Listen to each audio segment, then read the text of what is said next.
एकलव्य महाभारत का एक पात्र है। वह हिरण्यधनु नामक निषाद का पुत्र था।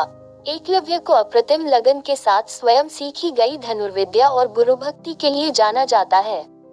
पिता की मृत्यु के बाद वह श्रृंगबेर राज्य का शासक बना।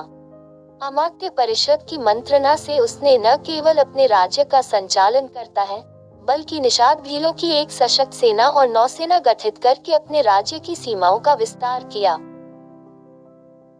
महाभारत में वर्णित कथा के अनुसार एकलव्य धनुर्विद्या सीखने के उद्देश्य से द्रोणाचार्य के आश्रम में आया, किंतु निषाद पुत्र होने के कारण द्रोणाचार्य ने उसे अपना शिष्य बनाना स्वीकार नहीं किया।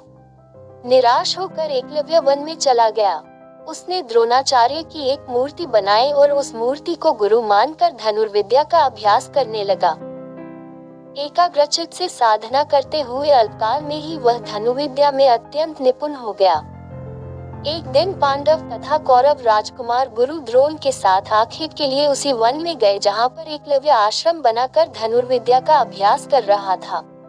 राजकुमारों का कुत्ता भटक कर एकलव्य के आश्रम में जा पहुंचा। एकलव्य को देखकर वह भौंकने लगा। कुत्ते के भौंकने से एकलव्य की साधना में बाधा पड़ रही थी, अतः उसने अपने बाणों से कुत्ते का मुंह बंद कर दिया। एकलव्य ने इस कौशल से बाण चलाए थे कि कुत्ते को किसी प्रकार की चोट नहीं लगी। कुत्ते के लौटने पर कौरव, पांडव तथा स्वयं द्रोणाचार्य ये धनुर्कौशल देखकर दंग रह गए और बाण चलाने वाले की खोज करते हुए एकलव्य के पास पहुंचे। उन्हें ये जानकर और भी आश्चर्य हुआ कि द्रोणाचार्य को मानस गुरु मानकर एकलव्य ने स्वयं ही अभ्यास से यह विद्या प्राप्त की है। कथा के अनुसार एकलव्य ने गुरु दक्षिणा के रूप में अपना अंगूठा काटकर द्रोणाचार्य को दे दिया था।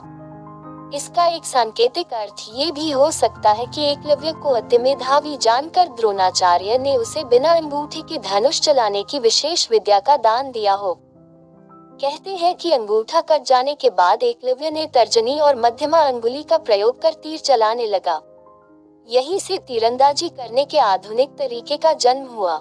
निस्संदेह ये बेहतर तरीका है और आजकल तीरंदाजी इसी तरह से होती है।